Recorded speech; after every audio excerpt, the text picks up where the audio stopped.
નમસ્કાર મિત્રો, અમારા નવા વિડીયોમાં આપ સૌનું હાર્દિક સ્વાગત છે. મિત્રો, આજે આપણે વાત કરીશું રેલવેની પ્લેટફોર્મ ટિકિટ લઈ હું ઉતાવળે ચાલતો હતો, કારણ કે મારી પાછળ એક 7-8 વર્ષનો ભિખારી જેવો બાળક એ સાહેબ કહી એ પાછળ દોડતો હતો. હું મારી સ્પીડ વધારતો જતો હતો, તેમ તે બાળક પણ "ઓ સાહેબ, ઊભા તો રહો" કહી બૂમ પાડે જતો હતો. હું મનમાં ખીજાતો આ ભિખારીની જાત, એકને આપો તો 10 પાછળ પડે. હું થાકીને ઊભો રહી ગયો અને જોરથી બોલ્યો, "ચલ, અહીંથી જાવું છે કે પોલીસને બોલાવું? ક્યારનો સાહેબ કરે છે, લે આ 10 રૂપિયા. હવે જતો રહેજે." મેં પાકીટ કાઢી 10ની નોટ કાઢવા પ્રયત્ન કર્યો, પણ મારું પાકીટ ગાયબ. હું તો મૂંઝાઈ ગયો. હમણાં જ એટીએમ કાર્ડ ઉપાડેલ 20,000 રૂપિયા. હમણાં જ એટીએમ કાર્ડમાંથી ઉપાડેલા 20,000 રૂપિયા. Debit card, credit card, driving licence બધું જ અંદર હતું. સાહેબ, પેલો બાળક બોલ્યો. "અરે સાહેબ, શું કરે છે ક્યારનો? સાહેબ, શું કરે છે ક્યારનો?" મેં ઊંચા અવાજે કીધું.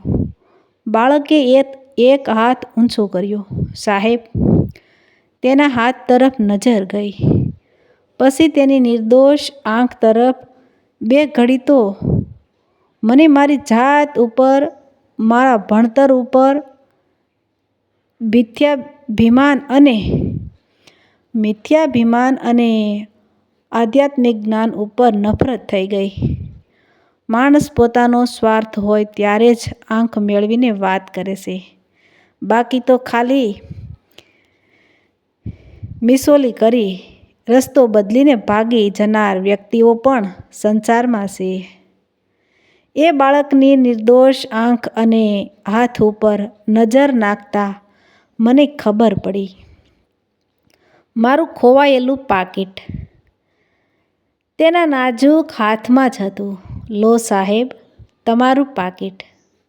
સાહેબ ટિકિટ બારી ઉપર પાકીટ ખિસ્સામાં મૂકતા, "પાકીટ સાહેબ, તમારું નીચે પડી ગયું હતું."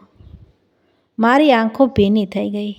રેલવે સ્ટેશન ઉપર ગોઠણ ઉપર બેસી એ બાળકના માથે હાથ ફેરવ્યો. "બેટા, મને માફ કરજે. આ જુલમી સમાજ ગરીબ માણસને હંમેશા ચોર અને ભિખારી સમજે છે. આજે પાકીટ આપતો તારો હાથ ઉપર છે ને મારો હાથ નીચે છે.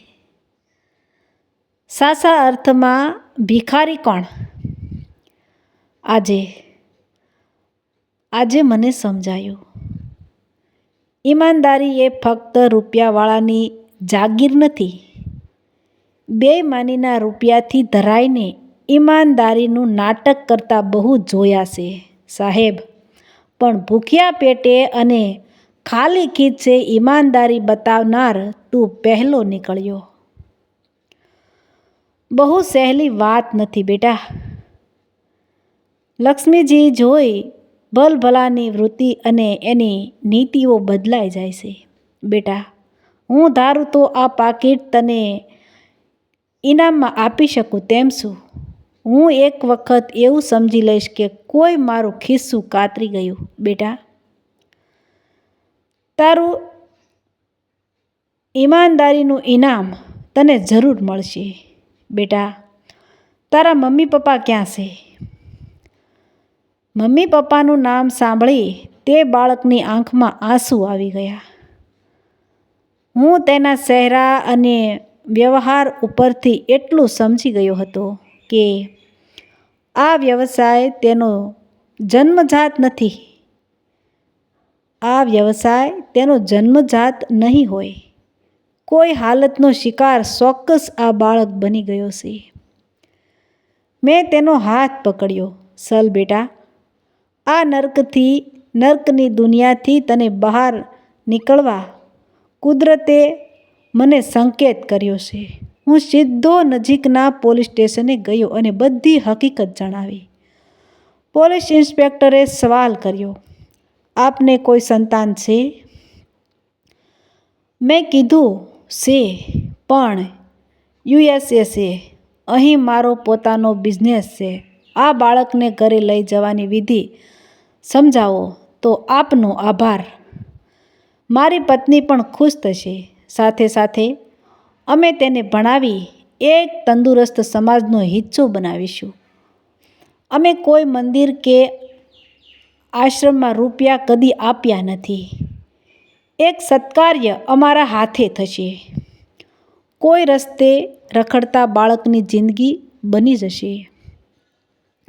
તો એક મંદિર બનાવ્યા જેટલો જ આનંદ અમને થશે. પોલીસ ઇન્સ્પેક્ટર પણ ખુશ થયા અને બોલ્યા, સાહેબ, ધન્ય છે તમારા વિચારોને. તમારી કાયદાકીય પ્રોસેસ હું પૂરી કરી આપીશ. હું પણ એક સારા કાર્ય કર્યાનો આનંદ લઈશ. કોઈ લુખ્ખા તત્વો બાળકનો કલેજો